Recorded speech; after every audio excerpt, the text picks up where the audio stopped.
Welcome to Vision Study Odisha. आज आम अष्टम श्रेणी विज्ञान बही थिबा स्वास्थ्य ही संपद तृतीय विषय क्वेश्चन आंसर करिया। देख पिला माने एक नंबर क्वेश्चन रे कहला निम्न छवि गुड़िक देखा जाइतिबा रोग गुड़िक संक्रमण किंबा अणसंक्रमण भाबे श्रेणीभुक्त करिवा। ठीक अछि, ते माने जानि पारथो थंडा व फ्लू संक्रमण कोन जेटा कि जणे लोक टू अन्य जणे लोक को इजीली डेई परिबो। सेमति थंडा बा फ्लू टाइफॉइड एडा सब मिलिमिला ए तीनटा कोन संक्रमण रोग। देख एट लिखा हैछि संक्रमण रोग उपर लिखा हैछि। एही रोग गुड़िक जणे संक्रमित व्यक्ति ठारू सुस्थ व्यक्ति को वायु जल खाद्य किंबा स्पर्श द्वारा व्यापी थाए।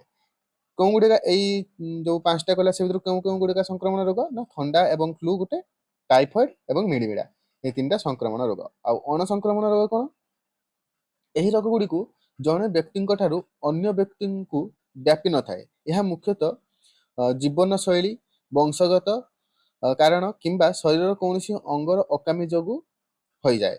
तो यार एग्जांपल गुड़ाक केगुड़ा माने गोटा इजिली डेइबनी अणसंक्रमण जोगुड़ा एग्जांपल माने ए जे चित्र रु केगुड़ा हमें बाछिबार अछि ना मधुमेह आउ श्वास रोग। ठीक अछि, आस्थमा जेटा कहउछन्ती। तो आमे श्रेणीभुक्त कर देले। एक नंबर से गेला। दुई नंबर टे क्वेश्चन भूल अछि पिला माने। दुई नंबर कोन कहला ना रोग गुडी को व्यापक भाबरे संक्रमण एवं अणसंक्रमण रोग श्रेणीभुक्त करा जाय परिबो। तले दिया जाइथिबा विकल्प गुडी करू अणसंक्रमण को बाछिते कहछि केवल अणसंक्रमण। देखो मु एट सबरा कहि दउ केटा कोन रोग किंतु एठी ऑप्शन नाही। तो मु एठी बी गोटे लेखिछि कारण देखिया मु कोन पय लेखिछि कहबी। देखो टाइफॉइड टा ऑलरेडी हमें जानि छे संक्रमण रोग। पूर्व एक नंबर क्वेश्चन रे एठी रखिले टाइफॉइड संक्रमण। तापर श्वास रोगटा अणसंक्रमण। मधुमेह मध्य अणसंक्रमण किंतु मिलिमिलाटा संक्रमण। तो हमको अणसंक्रमण कहि बाछते। तो हमर आंसर हेतांता 2i एवं 3i श्वास रोग व मधुमेह। देखो ऑप्शन रे के 2i एवं 3i नाही अछि कि पिला माने। तो हमको जेहेतु ऑप्शन नाही मु बी कोन पय लिखली। तो बी टा आई देखो टाइफॉइड टा किंतु संक्रमण आउ 3i टा मधुमेह। तो एक्चुअली एठी बी आंसर ठीक नुहे किंतु जस्ट मु गुटे लेखिया पय लेखिछि कारण एटा जदि हम 2i कर दोजे आई टा को ताने एटा ए जे आई टा अछि 2i कर दोजे माने i 3i बी रा आंसर ठीक हो। एक्चुअली यार आंसर 2i एवं 3i श्वास रोग एवं मधुमेह रोग। ठीक अछि, एबे 3 नंबर को जिया। बही रे बहुत क्वेश्चन भूल अछि, प्रिंटिंग भूल अछि नुवा बही सेति पय माइंड करबनी। तो तुम माने आंसर जानो श्वास रोग व मधुमेह रोग अणसंक्रमण रोग रे जीवो। ठीक अछि, 3i 3 नंबर को जिबा। एबे देखो पिला माने 3 नंबर करिबा। तुम विद्यालय रे फ्लू रो प्रकोप चली अनेक सहपाठी अनुपस्थित अच्छा सेते बेले मध्य किछि पिला काशिबा एवं छिंकिया सह विद्यालय को आसुचंती। आईरे कहला अधिक व्यापीबाकू रखिबा पई विद्यालय तुरंत कोन पदक्षेप नेबा उचित। तो आईरो आंसर लेखिछि पिला माने रोगर प्रसार को रखिबा पई विद्यालय कर्तृपक्ष श्रेणीगृह गुडी को भल भाबरे विशोधन बा सैनिटाइज जाको कहउचंती करिया उचित। माने सब बेले धुआ धुई करिया उचित, माने सफा रखिया दरकार। असुस्थ पिला माननकु विद्यालय को न आसी घरे विश्राम नेबा को परामर्श देबा एवं समस्त छात्र छात्री पई मास्क पिंधिबा बाध्यतामूलक करिया उचित। ठीक अछि, आईरो क्वेश्चन सइला 2i देखिबा। जदि तुम पाखरे बसुथिबा सहपाठी ठारे ठंडा ज्वर लक्षण देखा दिए तेबे तुमे किपरि भद्र व विचारशील भाबरे प्रतिक्रिया प्रदर्शन करिवो ताहा लेखिबा। जदि पाखरे बसुथिबा सहपाठी माननक ठारे लक्षण देखा जाए तेबे तांको मनरे कष्ट न देई नम्रतार सह तांको डाक्तरक परामर्श नेबाको कहिबा। देखो पिला माने तुमे अन्य लोकक प्रति जेते नम्र हबो अन्य लोक माने मध्ये तुम प्रति सेते नम्र हबे। तो एटा गोटे एडिशनल इन्फॉर्मेशन मु तुमको देली एठी नाही। देखो तांको छिंकीबा बेले रुमाल व्यवहार करबाको अनुरोध करंतु एवं से अनुपस्थित थिबा समय रे तांको पाठ पढ़ारे साहाय्य करिया बोली भरोसा दियंतु। माने से माने भाबुथबे जे मु जदि स्कूल रे न आसनी पाठ पढ़ा आगे जिबे ना तुमे को तुमे माने रेस्ट नियो घरे जाई कि आमे किबा मु जेतेले तुमे माने सुस्थ होइके आसीबो मु सेतेले तुमको जेगुडा पाठ पढ़ा हितो सेगुडा को मु पढेबी। ठीक अछि, तो 2i सइला। 3i देखिबा। 3i रे कहला तुमे एही परिस्थिति रे किपरि निजको एवं अन्य मानकु संक्रमित हेबा रक्षा करि परिबो। देखो पिला माने संक्रमण बंचे पे निम्नलिखित सावधान अवलंबन करिया। बारंबार साबुन रे हाथ धोइबा किंबा सैनिटाइजर व्यवहार करिबा। असुस्थ व्यक्ति ठारू निर्दिष्ट दूरता बजाय रखिबा। निजर मुह नाक किंबा आखि को बारंबार न छुइबा। छिंकिबा बा काशिबा समय रे କହୁଣି କିମ୍ବା ରୁମାଲ ବ୍ୟବହାର କରିବା ଯାହାଦ୍ୱାରା ଅନ୍ୟମାନେ ସଂକ୍ରମିତ ହେବେ ନାହିଁ। ତ ଏଠି ପିଲାମାନେ କହୁଣି ବୋଧେ ଭୁଲ ମିସପ୍ରିଣ୍ଟ ହେଇଛି, ତ ତୁମେ ମାନେ ରୁମାଲ ଖାଲି ଲେଖିବ। ଠିକ ଅଛି, ଏବେ 4 ନମ୍ବରକୁ ଯିବା। ଦେଖ ପିଲାମାନେ କହିଲା ତୁମ ପରିବାର ମ୍ୟାଲେରିଆ ବ୍ୟାପିଛି, ଅନ୍ୟ ଏକ ସହରକୁ ଯାତ୍ରା କରିବାକୁ ଯୋଜନା କରୁଛନ୍ତି। ଏଠାରେ ଆଇରେ କହିଲା ଯାତ୍ରା ପୂର୍ବରୁ, ଯାତ୍ରା ସମୟରେ ଏବଂ ଯାତ୍ରା ପରେ ତୁମେ କଣ କଣ ସତର୍କତା ଅବଲମ୍ବନ କରିବା ଉଚିତ। ଆଇରେ ଦେଖ ଆନ୍ସର ଲେଖିଛି, ଡାକ୍ତରଙ୍କ ପରାମର୍ଶ ନେଇ ପ୍ରତିଷେଧକ ଔଷଧ ସଂଗ୍ରହ କରନ୍ତୁ ଏବଂ ମଶା ବିକର୍ଷିତ ଓ ପୁରା ଶରୀର ଢାଙ୍କି ହେଉଥିବା ପୋଷାକ ସାଥିରେ ନିଅନ୍ତୁ। ତ ମଶା ବିକର୍ଷିତ କଣ ନା ଏମିତି ଗୋଟେ ଲିକ୍ୱିଡ ଏବେ ଆସିଲାନି, ସବୁ ଜାଣିଥିବ, ରିପିଲେଣ୍ଟ କହୁଛନ୍ତି। ତ ଡେଟଲ ଆସେ, ଇଏରେ ଦେହରେ ଲଗେଇଦେଲେ ମଶା ବସିବେ ନାହିଁ ଦେହରେ, ତ ସେଇଟା ସେ କହୁଛି। ଆଉ କଣ କରିପାରିବା ନା ଯାତ୍ରା ସମୟରେ, ଏଟା ଯାତ୍ରା ପୂର୍ବରୁ କଥା ଗଲା, ଯାତ୍ରା ସମୟରେ କଣ କରିପାରିବା ନା ସବୁବେଳେ ମଶାରୀ ବ୍ୟବହାର କରନ୍ତୁ, ଶରୀରରେ ମଶା ଘଉଡାଉଥିବା କ୍ରିମ ଲଗାନ୍ତୁ ଏବଂ ଲମ୍ବା ପ୍ୟାଣ୍ଟ ଓ ପୁରା ହାତ ଥିବା ଜାମା ପିନ୍ଧନ୍ତୁ। ଏଟା କଣ ପାଇଁ, ଦେଖ ତୁମକୁ ତ ଅଲରେଡି ମ୍ୟାଲେରିଆ ହେଇସାରିଛି, କିନ୍ତୁ ତୁମକୁ ମଶା କାମୁଡିକି ଅନ୍ୟ କାହାକୁ ମଧ୍ୟ କରିଦେଇପାରେ। ତ ସେଥିପାଇଁ ବ୍ୟାପିବାରୁ ଆମେ ବଞ୍ଚିବା ପାଇଁ ଆମେ ନିଜକୁ କେବେ ମଶା କାମୁଡିବାକୁ ଦବା ନାହିଁ। ଠିକ ଅଛି, ଏବେ ଯାତ୍ରା ପରେ କଣ କରିପାରିବା, ଯଦି ଫେରିବା ପରେ ଜ୍ୱର କିମ୍ବା ମ୍ୟାଲେରିଆ ଅନ୍ୟ କୌଣସି ଲକ୍ଷଣ ଦେଖାଯାଏ ତେବେ ତୁରନ୍ତ ଡାକ୍ତର ଦେଖାନ୍ତୁ। ଠିକ ଅଛି, ଆଇର ସବୁ ଯେଟା କହିଥିଲା ତିନିଟା ସେଟା ଯାତ୍ରା ପୂର୍ବରୁ, ଯାତ୍ରା ସମୟରେ, ଯାତ୍ରା ପରେ ସରିଲା। ଏବେ ଟୁଆଇ କରିବା। ତୁମେ ତୁମର ଭାଇ ଭଉଣୀଙ୍କୁ ମଶାରୀ ଓ ମଶା ପ୍ରତିରୋଧକର ଗୁରୁତ୍ୱ କିପରି ବୁଝାଇବ ଲେଖ। ଠିକ ଅଛି, ଦେଖ ଟୁଆଇରେ ଲେଖିଲା ମଶା ମାନେ ମ୍ୟାଲେରିଆ ଜୀବାଣୁ ବହନ କରନ୍ତି। ମଶାରୀ କିମ୍ବା ରିପେଲେଣ୍ଟ ବ୍ୟବହାର କଲେ ମଶା ଆମକୁ କାମୁଡି ପାରନ୍ତି ନାହିଁ, ଫଳରେ ଆମେ ରୋଗରୁ ରକ୍ଷା ପାଇପାରିବା। ଠିକ ଅଛି, ତ ମଶାରୀ କଣ ପାଇଁ ଆବଶ୍ୟକ କିମ୍ବା ରିପେଲେଣ୍ଟ କଣ ପାଇଁ ଆବଶ୍ୟକ ସେଟା ଆମେ କିପରି ବୁଝିଲେ ଦେଖିଲେ ପିଲାମାନେ। ଏବେ 3 ରେ କଣ କହିଲା, ଯଦି ଯାତ୍ରୀମାନେ ଏପରି ଅଞ୍ଚଳରେ ସ୍ୱାସ୍ଥ୍ୟ ପରାମର୍ଶକୁ ଅଣଦେଖା କରନ୍ତି ତେବେ କଣ ହୋଇପାରେ। ଦେଖିବା ଅଣଦେଖାର ପରିଣାମ। ଯଦି ସ୍ୱାସ୍ଥ୍ୟ ପରାମର୍ଶକୁ ଅଣଦେଖା କରାଯାଏ ତେବେ ମ୍ୟାଲେରିଆ ସଂକ୍ରମଣ ହେବାର ଆଶଙ୍କା ବଢିଯାଏ, ଯାହା ଶରୀରକୁ ଗୁରୁତର ଅସୁସ୍ଥ କରିପାରେ ଏବଂ ବେଳେବେଳେ ଏହା ଜୀବନ ପ୍ରତି ବିପଦ ମଧ୍ୟ ସୃଷ୍ଟି କରେ। ଠିକ ଅଛି, ଏଗୁଡ଼ା ବେଶୀ କଷ୍ଟ ନାହିଁ ପିଲାମାନେ, ଏମିତି କିଛି ନାହିଁ ଯେ ତୁମକୁ ବୁଝେଇବାକୁ ପଡିବ। ଦେଖ ଆନ୍ସର ଖାଲି ଲେଖା ହେଇଛି, ତୁମେ ବହୁତ ଇଜି ୱାର୍ଡରେ ଲେଖା ହେଇଛି। ଏବେ ଆମେ 5 ନମ୍ବର କରିବା। ଯଦି ତୁମ ଦାଦା ତାଙ୍କ ବନ୍ଧୁମାନଙ୍କ ସହିତ ମିଶି ଧୂମ୍ରପାନ ଆରମ୍ଭ କରିଛନ୍ତି, ଯଦିଓ ଏହା ସମସ୍ତେ ଜାଣନ୍ତି ଯେ ଧୂମ୍ରପାନ ଶରୀରକୁ ଗୁରୁତ୍ୱପୂର୍ଣ୍ଣ ଭାବରେ କ୍ଷତି ପହଞ୍ଚାଇବା ସହ ମୃତ୍ୟୁ ମୁଖରେ ପକାଇଥାଏ। ତାପରେ ଲେଖିଲା 3ଟା କ୍ୱେଶ୍ଚନ ଦେଖ ଦେଲା ଆଇ ଟୁ ଆଇ 3। କଠୋର ନ ହୋଇ ତାଙ୍କୁ ବନ୍ଦ କରିବା ପାଇଁ ତୁମେ କଣ କରିବ। ଦେଖ ଆଇରେ ଗୋଟେ ଗୋଟେ କରିବା, 3ଟା ସେଟା କ୍ୱେଶ୍ଚନ ନ ପଢି ଗୋଟେ କ୍ୱେଶ୍ଚନ ପଢିଲେ ତାର ଆନ୍ସର ଲେଖିବା। ଦେଖ କେମିତି ତାଙ୍କୁ ରାଗି ନ ହେଇ, କଠୋର ନ ହେଇ ତାଙ୍କୁ ଆମେ ବୁଝେଇବା। ପୂଜ୍ୟ ଦାଦା, ମୁଁ ଆପଣଙ୍କ ସ୍ୱାସ୍ଥ୍ୟକୁ ନେଇ ବହୁତ ଚିନ୍ତିତ। ଧୂମ୍ରପାନ କଲେ ଫୁସଫୁସ କର୍କଟ ଏବଂ ହୃଦରୋଗ ଭଳି ମାରାତ୍ମକ ରୋଗ ହେବାର ଭୟ ଥାଏ। ଆପଣଙ୍କ ଜୀବନ ଆମ ସମସ୍ତଙ୍କ ପାଇଁ ବହୁତ ମୂଲ୍ୟବାନ, ତେଣୁ ନିଜ ସ୍ୱାସ୍ଥ୍ୟ ତଥା ପରିବାର ପାଇଁ ଏହି ଅଭ୍ୟାସକୁ ଛାଡିବାକୁ ମୁଁ ଆପଣଙ୍କୁ ଅନୁରୋଧ କରୁଛି। ତୁମେ ଯେତେ ବିନମ୍ର ହେଇ ଅନୁରୋଧ କରିବ ସେମାନେ ସେତେ ବୁଝିବେ, ତୁମେ ଯଦି ରାଗି ହବ ସେମାନେ ବୁଝିବେ ନାହିଁ। ଠିକ ଅଛି, ଆଉ ତୁମେ ସାନ ହେଇ ରାଗିବା ବି ଉଚିତ ନୁହେଁ। ହଉ, ଏବେ ଟୁଆଇ କରିବା। ଟୁଆଇ କଣ କହିଲା, ଯଦି ତୁମର ବନ୍ଧୁ ଏକ ଭୋଜିରେ ତୁମକୁ ସିଗାରେଟଟିଏ ଦିଅନ୍ତି ତେବେ ତୁମେ କଣ କରିବ। ଦେଖ ଟୁଆଇରେ ଲେଖିଲା ଆନ୍ସର, ତ ଆନ୍ସର ଲେଖିଲା ପୂର୍ବରୁ ତୁମେ ମାନେ ଜାଣିବା ମନକୁ ଆସିବା ଦରକାର ଯେ ମୁଁ କେବେ ସିଗାରେଟକୁ ଛୁଇଁବି ନାହିଁ, କାରଣ ଏଟା ବହୁତ କ୍ଷତିକାରକ ଆମ ପାଇଁ। ତ ତୁମ ପାଇଁ ଯେତିକି କ୍ଷତିକାରକ ନୁହେଁ, ତୁମ ପାଖରେ ଥିବା ଆଉ ତୁମ 2-4 ଜଣ ଲୋକଙ୍କ ପାଇଁ ତୁମେ କ୍ଷତିକାରକ କରିବ। ତ ସିଗାରେଟ କେବେ ବି ଜୀବନରେ ଛୁଇଁବ ନାହିଁ, ବଡ ହେଇକି ବି ମଧ୍ୟ। ଠିକ ଅଛି ପିଲାମାନେ। ହଉ, କଣ ଲେଖିବା ନା ଯଦି ଜଣେ ବନ୍ଧୁ ମତେ ସିଗାରେଟ ଯାଚନ୍ତି ତେବେ ମୁଁ ଅତି ନମ୍ରତାର ସହ ତାହାକୁ ମନା କରିଦେବି। ମୁଁ ତାଙ୍କୁ ବୁଝାଇବି ଯେ ନିଜର ଶରୀରକୁ ନଷ୍ଟ କରି କୌଣସି ଆନନ୍ଦ ପାଇବା ଠିକ ନୁହେଁ। ମାନେ ଦେଖ ସିଗାରେଟ ପିଇକି ଆମେ ନିଜ ଶରୀରକୁ ହିଁ ନଷ୍ଟ କରୁଛେ। ତ ହୁଏତ ସେ ମାନେ ସିଗାରେଟ ଆକ୍ଚୁଆଲି ନିକୋଟିନ ନାମକ ତମ୍ବାକୁ ଥାଏ, ତ ସେଟା କଣ ନା ଆମକୁ ପ୍ଲେଜର ଦବ, ସର୍ଟ ଟର୍ମ ପ୍ଲେଜର, ତ ସେ ପ୍ଲେଜର ଟିକେ ଖୁସି ପାଇଁ ନିଜ ଶରୀରକୁ ଯେ ମାରୁଛେ ଆମେ, ତ ସେଟାକୁ ଆମକୁ ବୁଝିବାକୁ ଅଛି। ସେଟା ଲେଖିଲା, ମୁଁ ତାଙ୍କୁ ବୁଝେଇବି ଯେ ନିଜ ଶରୀରକୁ ନଷ୍ଟ କରି କୌଣସି ଆନନ୍ଦ ପାଇବା ଠିକ ନୁହେଁ ଏବଂ ଏହା ଆମ ସ୍ୱାସ୍ଥ୍ୟ ଭବିଷ୍ୟତ ପାଇଁ କ୍ଷତିକାରକ, ସୁସ୍ଥ ଭବିଷ୍ୟତ ପାଇଁ କ୍ଷତିକାରକ। ଠିକ ଅଛି ପିଲାମାନେ। ଆଉ 3 ନମ୍ବର କଣ କହିଲା, ସ୍କୁଲ ଗୁଡ଼ିକ ଛାତ୍ରଛାତ୍ରୀମାନଙ୍କୁ ଏପରି କ୍ଷତିକାରକ ଅଭ୍ୟାସରୁ ନିବୃତ୍ତ ରହିବା ପାଇଁ କିପରି ସାହାଯ୍ୟ କରିପାରିବେ। ଦେଖ ଏର ଆନ୍ସର ଲେଖିଲା, ନିମ୍ନ ନିୟମିତ ସ୍ୱାସ୍ଥ୍ୟ ସଚେତନତା ଶିବିର ଆୟୋଜନ କରି ଧୂମ୍ରପାନର ଭୟାବହତା ବିଷୟରେ ଶିକ୍ଷା ଦେବା ଉଚିତ। ଦେଖ ତୁମେ ଯେଟା ଜାଣିନ ଯେ ଧୂମ୍ରପାନ କଲେ କଣ କ୍ଷତି ହବ, ତାହେଲେ ତୁମେ ହୁଏତ ଧୂମ୍ରପାନ କରିବା ଷ୍ଟାର୍ଟ କରିଦିଅ।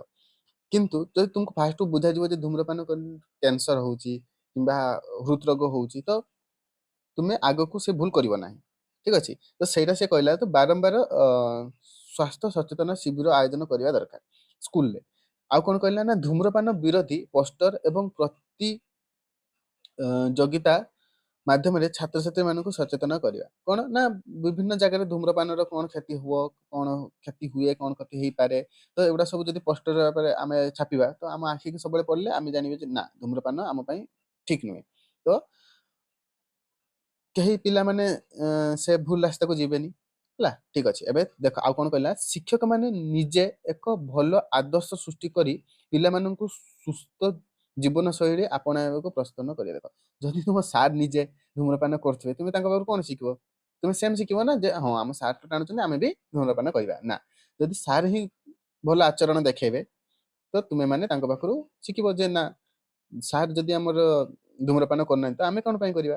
ଠିକ ଅଛି, ତ ଏଇଭଳିଆ ଭାବରେ ଏଟା ଶିକ୍ଷା ମାନେ ସ୍କୁଲ ତରଫରୁ କଣ ପଦକ୍ଷେପ ନିଆଯିବ ସେ ତା ଉପରେ ଥିଲା। ତିନିଟା ପଏଣ୍ଟ। ଠିକ ଅଛି, 6 ନମ୍ବରକୁ ଯିବା।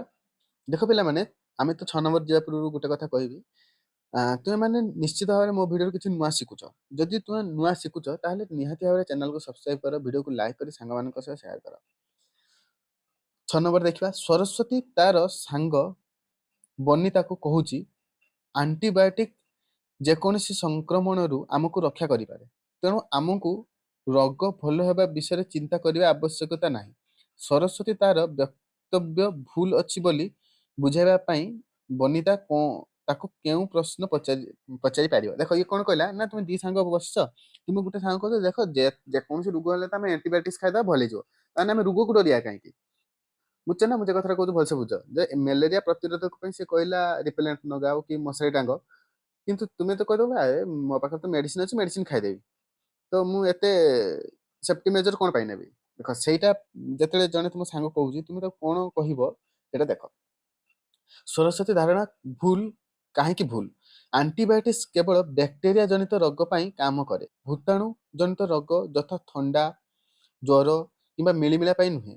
ଏହା ଅତ୍ୟଧିକ ବ୍ୟବହାର ଦ୍ୱାରା ଶରୀରର ଆଣ୍ଟିବାୟୋଟିକ୍ସ ପ୍ରତିରୋଧକ ଶକ୍ତି ସୃଷ୍ଟି ହୁଏ, ଯାହାଫଳରେ ଭବିଷ୍ୟତରେ ଔଷଧ କାମ କରେ ନା। ଏଇଟା ବୁଝିପାରିନଥିବ ପିଲାମାନେ, ଭଲସେ ବୁଝୁ। ଦେଖ ଦେଖ ଦେଖ ଯଦି ଗୋଟେ ମେଡିସିନକୁ ତୁମେ ବାରମ୍ବାର ଖାଉଛ ନା, ତ ସେଇ ମେଡିସିନ ସେଟା କାମ କରିବା ବନ୍ଦ କରିଦବ।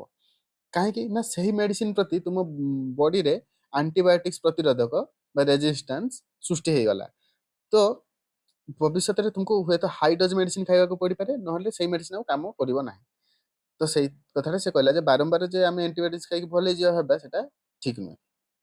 ଆଉ କଣ କହିପାରିବା ନା, ବନିତା ପଚାରିବାର ଥିବା କ୍ୱେଶ୍ଚନ ବା ପ୍ରଶ୍ନ, ସରସ୍ୱତୀ ତୁମେ ଜାଣିଛ କି ଆଣ୍ଟିବାୟୋଟିକ୍ସ ଫ୍ଲୁ କିମ୍ବା ଥଣ୍ଡା ଭଳି ଭୂତାଣୁ ଜନିତ ରୋଗକୁ ଭଲ କରିପାରେ ନାହିଁ। ସୋ ଆକ୍ଚୁଆଲି ଏଇଟା କଣ ପାଇଁ କହିଲା ନା, ଏଠି ଦେଖ ସେ କ୍ୱେଶ୍ଚନରେ କହିଲା ବନିତା ତାକୁ କେଉଁ ପ୍ରଶ୍ନ ପଚାରିବେ। ଏଗୁଡା ତ ଉତ୍ତର, ଏଗୁଡା ତ ଆମେ କାରଣ ଜାଣିଲେ କେଉଁ କାରଣ ଗୁଡାକ ହେଇପାରେ, କିନ୍ତୁ ବନିତା କଣ କ୍ୱେଶ୍ଚନ ପଚାରି ପାରିବ ନା, ସରସ୍ୱତୀ ତୁମେ ଜାଣିଛ କି ଆଣ୍ଟିବାୟୋଟିକ୍ସ ଫ୍ଲୁ କିମ୍ବା ଥଣ୍ଡା ଭଳି ଭୂତାଣୁ ଜନିତ ରୋଗକୁ ଭଲ କରିପାରେ ନାହିଁ। ଆଉ କଣ କହିବ ନା, ଯଦି ଆମେ ବିନା କାରଣରେ ଏହି ଔଷଧ ଖାଇବା, ତେବେ ପରବର୍ତ୍ତୀ ସମୟରେ ଯେତେବେଳେ ଆମର ପ୍ରକୃତରେ ଆବଶ୍ୟକତା ହେବ, ସେତେବେଳେ ଏହା କାମ ନ କରିବାର ଭୟ ରହିଥାଏ। ଏଥିପାଇଁ ଡାକ୍ତରମାନେ ସାବଧାନତାର ସହ ଏହାକୁ ବ୍ୟବହାର କରିବାକୁ ପରାମର୍ଶ ଦିଅନ୍ତି। ଠିକ ଅଛି ପିଲାମାନେ, ତ 6 ନମ୍ବର ସରିଲା। 7 ନମ୍ବର କଣ କହିଛି ଦେଖିବା।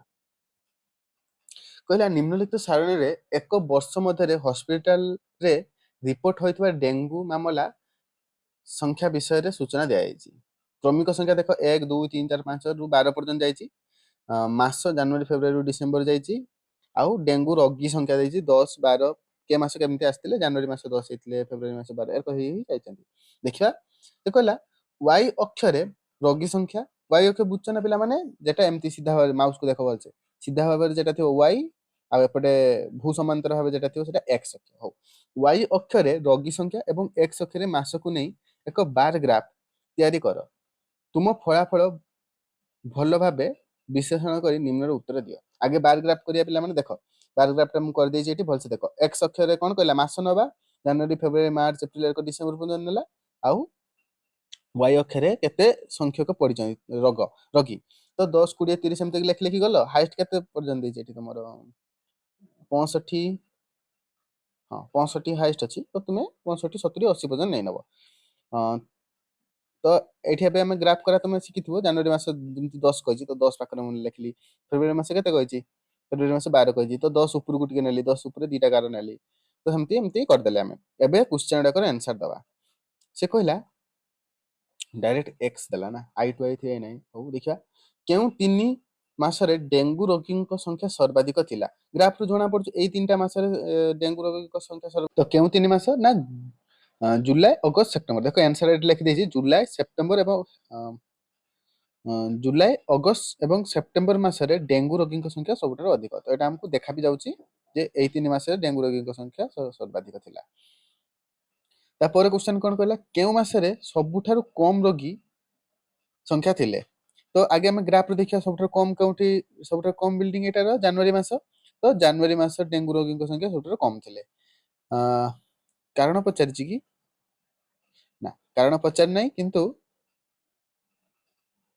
तापर क्वेश्चन टारे कारण पचारिछि। देखो केउ मासरे प्राकृतिक किंबा परिवेशगत कारण जोगु डेंगू रोगी संख्या सर्वाधिक वृद्धि पाइछि। ठीक अछि, एक्स टू आई टा देखो एही पीक मासरे वर्षा ऋतु पीक माने कोन सबटो बेसी जेटा माने हाई होउची माने सबटो बेसी रोगी जे मास गुडा कर आछन सेटा पीक मास को आवे। पीक माने सब पीक माने कोन जेटा सबटो हाई रहिबो तुमर। तो कोन हला ना एही पीक मासरे वर्षा ऋतु चालू थिबा रु विभिन्न स्थान रे पानी जमी रहे। जमा होई रहिथिबा एही स्वच्छ पानी एडिस मशांक वंशवृद्धि ପାଇଁ ଉପଯୁକ୍ତ ପରିବେଶ ସୃଷ୍ଟି କରେ ଏବଂ ଯାହା ଡେଙ୍ଗୁ ସଂକ୍ରମଣ ବଢାଇବାରେ ପ୍ରମୁଖ କାରଣ। ଠିକ ଅଛି ପିଲାମାନେ। ତାପରେ ଦେଖିବା X3 କହିଲା ଡେଙ୍ଗୁ ରୋଗର ପ୍ରସାରକୁ ହ୍ରାସ କରିବା ପାଇଁ ଗୋଷ୍ଠୀ କିମ୍ବା ସରକାର ସଂକ୍ରମଣ ବୃଦ୍ଧି ପାଉଥିବା ଋତୁ ପୂର୍ବରୁ କ'ଣ ପ୍ରତିରୋଧକ ପଦକ୍ଷେପ ନେଇ ପାରିବା ତୁମେ ପରାମର୍ଶ ଦିଅ। ଦେଖ ପିଲାମାନେ ଲେଖା ହେଇଛି ଭଲ ଭାବରେ। ଘର ଚାରିପାଖରେ ବା କୌଣସି ପାତ୍ରରେ ପାଣି ଜମିବାକୁ ଦିଅନ୍ତୁ ନାହିଁ। ଶୋଇବା ସମୟରେ ମଶାରୀ ବ୍ୟବହାର କରନ୍ତୁ। ନିୟମିତ ଭାବରେ ମଶା ତେଲ ବା କୀଟନାଶକ ଔଷଧ ସିଞ୍ଚନ କରନ୍ତୁ। ଯାହାଫଳରେ କ'ଣ ଡେଙ୍ଗୁ ଯେଉଁ ଏଡିସ୍ ମଶାର ବଂଶବୃଦ୍ଧି ହେଇପାରିବ ନାହିଁ ଏବଂ ତୁମେ ଡେଙ୍ଗୁ ରୋଗରୁ ରକ୍ଷା ପାଇପାରିବ। ଠିକ ଅଛି, ନେକ୍ସଟ କ୍ୱେଶ୍ଚନ କୁ ଯିବା। କଳ୍ପନା କର ଯେ ତୁମେ ଏକ ବିଦ୍ୟାଳୟ ସ୍ୱାସ୍ଥ୍ୟ ଅଭିଯାନ ଦାୟିତ୍ୱରେ ଅଛ। ସଂକ୍ରାମକ ଏବଂ ଅଣସଂକ୍ରାମକ ରୋଗ ହ୍ରାସ କରିବା ପାଇଁ ତୁମେ କେଉଁ କେଉଁ ମୁଖ୍ୟ ବାର୍ତ୍ତା ବ୍ୟବହାର କରିବ। ଦେଖ ପିଲାମାନେ ଏରେ ଆନ୍ସର ଭଲ ଭାବରେ ଲେଖା ହେଇଛି।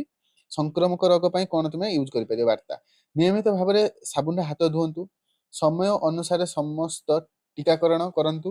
ଛିଙ୍କିବା ବା କାଶିବା ସମୟରେ ରୁମାଲ ବ୍ୟବହାର କରନ୍ତୁ। ଏଟା କ'ଣ ସଂକ୍ରାମକ ରୋଗ ପାଇଁ ତୁମେ ଏଇ ସବୁ ପଦକ୍ଷେପ ନେଇପାରିବ କି ତୁମେ ନିର୍ଦ୍ଦେଶ ଦେଇପାରିବ। ଅଣସଂକ୍ରାମକ ରୋଗ ପାଇଁ କ'ଣ କରିପାରିବ ନା ପୁଷ୍ଟିକର ଏବଂ ସନ୍ତୁଳିତ ଆହାର ଗ୍ରହଣ କରନ୍ତୁ। ପ୍ରତିଦିନ ଶାରୀରିକ ବ୍ୟାୟାମ କିମ୍ବା ଖେଳକୁଦ କରନ୍ତୁ। ଧୂମ୍ରପାନ ଏବଂ ନିଶା ଦ୍ରବ୍ୟ ଠାରୁ ଦୂରେଇ ରୁହନ୍ତୁ। ଠିକ ଅଛି ପିଲାମାନେ, 8 ନମ୍ବର ବି ମଧ୍ୟ ବହୁତ ଇଜିଲି ସରିଗଲା। 9 ନମ୍ବର ଦେଖିବା। ଥଣ୍ଡା କାଶ କିମ୍ବା ଫ୍ଲୁ ଭଳି ଭୂତାଣୁ ସଂକ୍ରମଣ ପାଇଁ ଆମେ ଆଣ୍ଟିବାୟୋଟିକ୍ସ ନେବା ଉଚିତ ନୁହେଁ ବୋଲି ସୁପାରିଶ କରାଯାଇଛି। ତୁମେ ଏହି ସୁପାରିଶ ସମ୍ଭାବ୍ୟ କାରଣ କହିପାରିବ କି? ଦେଖ ଏହାର ଆନ୍ସର ଦେଖ। ଥଣ୍ଡା କାଶ କିମ୍ବା ଫ୍ଲୁ ଭୂତାଣୁ ବା ଭାଇରସ ଦ୍ୱାରା ହୋଇଥାଏ। ଆଣ୍ଟିବାୟୋଟିକ୍ସ କେବଳ ବ୍ୟାକ୍ଟେରିଆକୁ ମାରିବା ପାଇଁ ତିଆରି ହୋଇଥାଏ। ଏହା ଭୂତାଣୁ ଉପରେ କୌଣସି ପ୍ରଭାବ ପକାଏ ନାହିଁ।